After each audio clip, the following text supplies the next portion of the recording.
తీర్మానం చేయడం జరిగింది. అందుకు ముందుగా ఎస్సీ రిజర్వేషన్ల వర్గీకరణకు అనుకూలంగా చట్టసభలో ఒక నిర్ణయాన్ని తీర్మానం రూపం ద్వారా చేసినందుకు గౌరవ ముఖ్యమంత్రి రేవంత్ రెడ్డి గారికి ధన్యవాదాలు, అభినందనలు తెలియజేయడానికి వచ్చేశాం. సోదరులు రేవంత్ రెడ్డి గారు ఎంఆర్పిఎస్ ఉద్యమం ప్రారంభమైన ఒక దశాబ్దం తర్వాత దాదాపు ఒక 2 దశాబ్దాల నుంచి తను రాజకీయాల్లోకి రాకముందు, జెడ్పీటీసీ కాకముందు నుంచే ఎంఆర్పిఎస్కు అందుబాటులో అండగా ఉన్న సోదరులు. ఎన్నో సందర్భాల్లోనూ వర్గీకరణ ఉద్యమంలో భాగస్వామైన వ్యక్తి. ఉద్యమాలకు వివిధ సందర్భాల్లో జరిగే ప్రతి కార్యక్రమానికి చేయూతనిచ్చిన వ్యక్తి కూడా రేవంత్ రెడ్డి గారు. అందుకనే సుప్రీంకోర్టు తీర్పు అనంతరం దేశంలో అందరికంటే ముందు శాసనసభలో వర్గీకరణకు అనుకూలంగా ముందుకు తీసుకెళ్తామని చెప్పి శాసనసభలో ప్రకటించడమే కాకుండా ఈరోజు షమీమ్ అఖ్తర్ గారి నివేదికను ఆలస్యం చేయకుండా ఆమోదం తెలిపే విధంగా నిర్ణయాలు తీసుకోవడం జరిగింది. అందుకు మేము ధన్యవాదాలు చెప్తూనే, అయితే శాసనసభలో తీర్మానం జరిగిన దాని ప్రకారం వర్గీకరణను స్వాగతిస్తున్నాం. అందుకు అనుగుణంగా ముఖ్యమంత్రిగా నిర్ణయాలు తీసుకున్నందుకు ఆయనకు ధన్యవాదాలు చెప్తున్నాం. కానీ కొన్ని లోపాలు రిజర్వేషన్ పర్సెంటేజ్ విషయంలో కానీ, లేదా 1 గ్రూపు 2, 3 గ్రూపులకు సంబంధించిన విషయంలో ఒక్కొక్క కులం ఎందులో రావాలనే విషయంలో విద్యా, ఉద్యోగ, సంక్షేమ, రాజకీయ రంగాల్లో అత్యంత వెనుకబడ్డ కులాలను ఎందులో చేర్చాలి, మధ్యస్థ కులాలను ఎందులో చేర్చాలి, బాగా డెవలప్ అయిన కులాలను ఎందులో చేర్చాలనే విషయంలో కొంత లోటుపాట్లు జరిగినట్టుగా మేము ఒక వినతిపత్రం ఇవ్వడానికి కూడా ప్రయత్నం ఇచ్చాం. దాన్ని సరిచేసుకోవడం ద్వారా పర్సెంటేజ్ విషయంలోనూ, ఏ గ్రూప్లో ఎవరిని కలపాలనే విషయంలోనూ కొన్ని విజ్ఞప్తులు మేము చేయడం జరిగింది. లిఖితపూర్వకంగా కూడా ఇవ్వడం కూడా జరిగింది. అదే సమయంలో ఇక్కడ మేము మొదటి నుంచి ABCD వర్గీకరణ అనే డిమాండ్తో ముందుకు వచ్చేసాం. గతంలో ఉమ్మడి ఆంధ్రప్రదేశ్లో వర్గీకరణ జరిగినప్పుడు కూడా ABCDనే జరిగింది. బీసీలో ABCD వర్గీకరణ ఉన్నది. ఇంకా మైనార్టీలను కలిపి దాన్ని కూడా చేసిన సందర్భాలు కూడా ఉన్నాయి. అట్లనే గ్రూపులకు 1, 2, 3 అనేది కాకుండా ఖచ్చితంగా ABCD అనే దాని మీద 4 గ్రూపులు చేయాలని చెప్పి మేము కోరడం జరిగింది. దానికి ఒక విజ్ఞప్తి చేశాం. దళితుల్లోనే అత్యధిక జనసంఖ్య గల వాళ్ళు మాదిగలు అవుతే, రెండో సంఖ్య గల జనాభా గల వాళ్ళు మాల సోదరులు అవుతే, మూడో అతిపెద్ద జనాభా గల సోదర వర్గం నేతకాని, నాలుగో దళితుల్లో 1,00,000కు పైగా 1,10,000 ఉండబడే సోదర వర్గం మా బుడగ జంగాలు. ఫస్ట్ గ్రూపులో బుడగ జంగాలను 1,10,000 ఉండబడే బుడగ జంగాలను కలిపి, కొన్ని కులాలను కలిపి 1% ఇచ్చారు. కానీ మూడో అతిపెద్ద జనాభా గల నా నేతకాని సామాజిక వర్గాన్ని 3వ గ్రూపులోనే పెట్టారు. అంటే బీలో ఉండబడే 1,00,000 దాటిన కులాన్ని, అంతకుముందు ఉమ్మడి ఆంధ్రప్రదేశ్లో ABCD జరిగినప్పుడు B గ్రూపులో ఉండబడే బుడగ జంగాలు కొన్ని కులాలను తీసుకెళ్ళి 1 గ్రూపు చేర్చినట్టుగానే, అట్లనే C గ్రూపులో ఉండబడే మాలలతో పోటీపడలేని, జనసంఖ్యలో 2వ స్థానంలో ఉండబడే మాలల దగ్గర టోటల్ రాష్ట్రంలో 3వ జనసంఖ్య గల నా నేతకాని వర్గాన్ని, ఒలియదాసరి, మహార్, ఇంకా కొన్ని దళిత కులాలను కూడా కలిపి ఒక ప్రత్యేక గ్రూపుగా కూడా ఏర్పాటు చేస్తే బాగుంటుందని చెప్పి మేము విజ్ఞప్తి చేయడం కూడా జరిగింది. అది న్యాయబద్ధమైన విజ్ఞప్తిగా పరిశీలించాలని చెప్పి మేము కోరడం జరిగింది. న్యాయబద్ధంగానే ఆయన సమస్య పరిష్కరిస్తాడని చెప్పి మేము ఆశిస్తున్నాం. ఏది ఏమైనా ఎస్సీ రిజర్వేషన్ల వర్గీకరణ ప్రక్రియను ముందుకు తీసుకెళ్లే దిశగా ఒక అడుగు ముందుకేసినందుకు ధన్యవాదాలు చెప్తూనే, ఇందులో జరిగిన కొన్ని లోటుపాట్లను సరిచేసే విధంగా ముందుకు వస్తాడని చెప్పి మేము ఆశిస్తున్నాం. ఇప్పుడు ముఖ్యమంత్రి గారికి వినతిపత్రం ఇచ్చాం. ఆ వినతిపత్రాన్ని టోటల్ సారాంశాన్ని ప్రెస్కు, ఎలక్ట్రానిక్ మీడియా కూడా మేము వెంటనే అందుబాటులో పెడతాం. మేము ఏమేమి మాట్లాడినాం, ఏ చిన్న లోపాలు ఉన్నాయనే విషయం చెప్పడం కూడా లిఖితపూర్వకంగానే అందిస్తాం.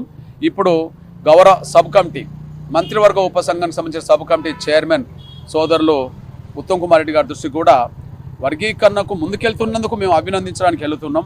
కానీ చిన్న చిన్న లోపాలు ఏవైతున్నాయో అది పర్సెంటేజ్ను కులాలను ఎక్కడెక్కడ చేర్చాలనే విషయంలోనూ 3 గ్రూపులు కాకుండా 4 గ్రూపులు చేయాలనే విషయంలోనూ సబ్ కమిటీ చైర్మన్ కూడా వినతి పత్రం ఇవ్వబోతున్నాం. తప్పకుండా మా విజ్ఞప్తులను న్యాయబద్ధమైన ఈ విజ్ఞప్తులను పరిశీలించి తగు న్యాయం చేస్తారని ఆశిస్తున్నాం. ఈ వర్గీకరణ ప్రక్రియలో ముందుకు సాగుతున్న చిన్న చిన్న లోపాలను సరిచేయాలనే ప్రయత్నం చేస్తూనే చేవెళ్ళ డిక్లరేషన్లో టోటల్గా ఉమ్మడి ఎస్సీ రిజర్వేషన్లను చేవెళ్ళ డిక్లరేషన్లో కాంగ్రెస్ పార్టీ ఎన్నికల మేనిఫెస్టో రిలీజ్ చేస్తున్న సమయంలో ఎస్సీ ఎస్టీలకు సంబంధించిన సభలో చేవెళ్ళ డిక్లరేషన్లో 15% నుంచి ఎస్సీలకు 18% చేస్తామనే హామీ ఏదైతున్నదో దాన్ని కూడా వర్గీకరణ ప్రక్రియను చేస్తూనే ఏదైతే ఇంకా అదనంగా 3% రిజర్వేషన్లు పెంచుతామనే హామీ ఉన్నదో దాన్ని కూడా వెంటనే అమలు చేసే విధంగా నిర్ణయాలు తీసుకోవాలని కూడా కోరడం జరిగింది. అప్పుడు ఆ 3% రిజర్వేషన్లప్పుడు కూడా ఎవరికి ఎంత రావాలో వాటికి అందులో పంచే విధంగా చూడాలని కూడా కోరడం జరిగింది. ధన్యవాదాలు. ఈరోజు గౌరవ తెలంగాణ రాష్ట్ర ముఖ్యమంత్రి వర్యులు సోదరులు రేవంత్ రెడ్డి గారిని కలవడం జరిగింది. ప్రధానంగా గత 3 దశాబ్దాలుగా ఎస్సీ వర్గీకరణ కోసం జరుగుతున్న పోరాటానికి సుప్రీంకోర్టు తీర్పు తర్వాత వర్గీకరణ అంశాన్ని ముందుకు తీసుకెళ్లే దిశగా తెలంగాణ రాష్ట్ర ప్రభుత్వం సోదరులు రేవంత్ రెడ్డి గారి నాయకత్వంలో మొన్న 4వ తారీఖు నాడు గౌరవ షమీమ్ అఖ్తర్ గారి కమిషన్ నివేదికను అనుసరించి ఎస్సీ రిజర్వేషన్ల వర్గీకరణకు అనుకూలంగా శాసన మండలిలోనూ శాసనసభలోనూ తీర్మానం చేయడం జరిగింది. అందుకు ముందుగా ఎస్సీ రిజర్వేషన్ల వర్గీకరణకు అనుకూలంగా చట్టసభలో ఒక నిర్ణయాన్ని తీర్మాన రూపం ద్వారా చేసినందుకు గౌరవ ముఖ్యమంత్రి రేవంత్ రెడ్డి గారికి ధన్యవాదాలు, అభినందనలు తెలియజేయడానికి వచ్చేశాం. సోదరులు రేవంత్ రెడ్డి గారు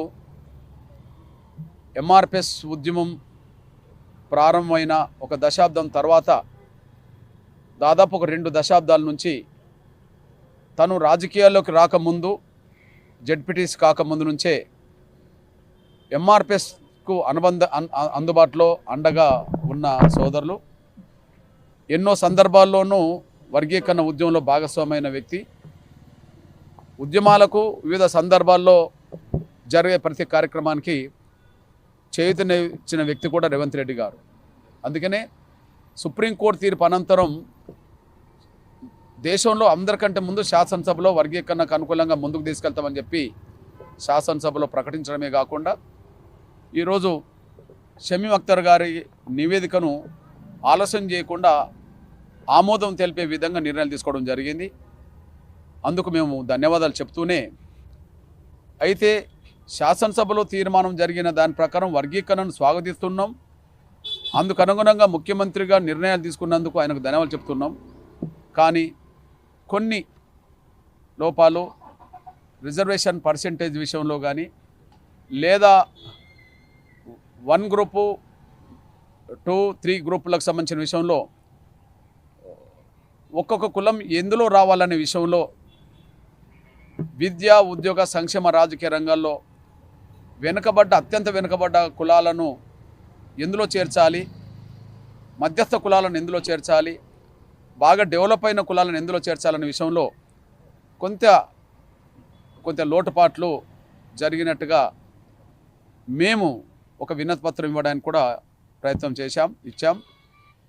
దాన్ని సరిచేసుకోవడం ద్వారా పర్సెంటేజ్ విషయంలోనూ ఏ గ్రూప్లో ఎవరిని కలపాలనే విషయంలోనూ కొన్ని విజ్ఞప్తులు మేము చేయడం జరిగింది. లిఖితపూర్వకంగా కూడా ఇవ్వడం కూడా జరిగింది.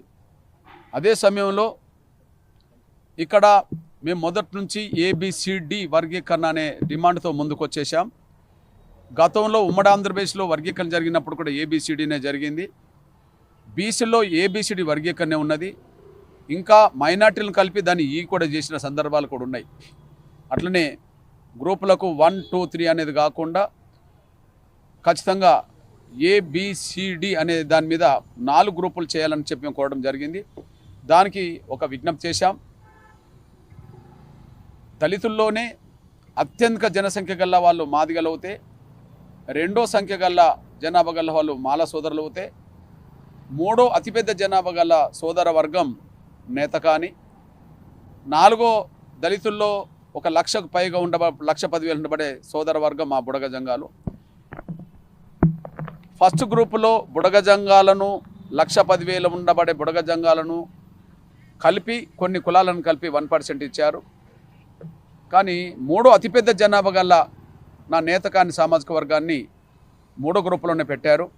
అంటే బిలో ఉండబడే 1,00,000 దాటిన కులాన్ని అంతకుముందు ఉమ్మడి ఆంధ్రప్రదేశ్లో ఏబీసీ జరిగినప్పుడు బి గ్రూపులో ఉండబడే బుడగ జంగాలు కొన్ని కులాలను తీసుకెళ్ళి 1 గ్రూపు చేర్చినట్టుగానే అట్లనే సి గ్రూపులో ఉండబడే మాలలతో పోటీపడలేని జనసంఖ్యలో 2వ స్థానంలో ఉండబడే మాలల దగ్గర టోటల్ రాష్ట్రంలో 3వ జనసంఖ్య గల నా నేతకాని వర్గాన్ని ఒలియదాసరి మహార్ ఇంకా కొన్ని దళిత కులాలను కూడా కలిపి ఒక ప్రత్యేక గ్రూపుగా కూడా ఏర్పాటు చేస్తే బాగుంటుందని చెప్పి మేము విజ్ఞప్తి చేయడం కూడా జరిగింది. అది న్యాయబద్ధమైన విజ్ఞప్తిగా పరిశీలించాలని చెప్పి మేము కోరడం జరిగింది. న్యాయబద్ధంగానే ఆయన సమస్య పరిష్కరిస్తాడని చెప్పి మేము ఆశిస్తున్నాం. ఏది ఏమైనా ఎస్సీ రిజర్వేషన్ల వర్గీకరణ ప్రక్రియను ముందుకు తీసుకెళ్లే దిశగా ఒక అడుగు ముందుకేసినందుకు ధన్యవాదాలు చెప్తూనే ఇందులో జరిగిన కొన్ని లోటుపాట్లను సరిచేసే విధంగా ముందుకు వస్తాడని చెప్పి మేము ఆశిస్తున్నాం. ఇప్పుడు ముఖ్యమంత్రి గారికి వినతిపత్రం ఇచ్చాం. ఆ వినతిపత్రాన్ని టోటల్ సారాంశాన్ని ప్రెస్కు ఎలక్ట్రానిక్ మీడియా కూడా మేము వెంటనే అందుబాటులో పెడతాం. మేము ఏమేమి మాట్లాడినాం, ఏ చిన్న లోపాలు ఉన్నాయనే విషయం చెప్పడం కూడా లిఖితపూర్వకంగానే అందిస్తాం. ఇప్పుడు గౌరవ సబ్ కమిటీ మంత్రివర్గ ఉపసంఘానికి సంబంధించిన సబ్ కమిటీ చైర్మన్ సోదరులు ఉత్తమ్ కుమార్ రెడ్డి గారి దృష్టి కూడా వర్గీకరణకు ముందుకెళ్తున్నందుకు మేము అభినందించడానికి వెళుతున్నాం. కానీ చిన్న లోపాలు ఏవైతున్నాయో అది పర్సెంటేజ్ను కులాలను ఎక్కడెక్కడ చేర్చాలనే విషయంలోనూ 3 గ్రూపులు కాకుండా 4 గ్రూపులు చేయాలనే విషయంలోనూ సబ్ కమిటీ చైర్మన్ కూడా వినతి పత్రం ఇవ్వబోతున్నాం. తప్పకుండా మా విజ్ఞప్తులను న్యాయబద్ధమైన ఈ విజ్ఞప్తులను పరిశీలించి తగు న్యాయం చేస్తారని ఆశిస్తున్నాం.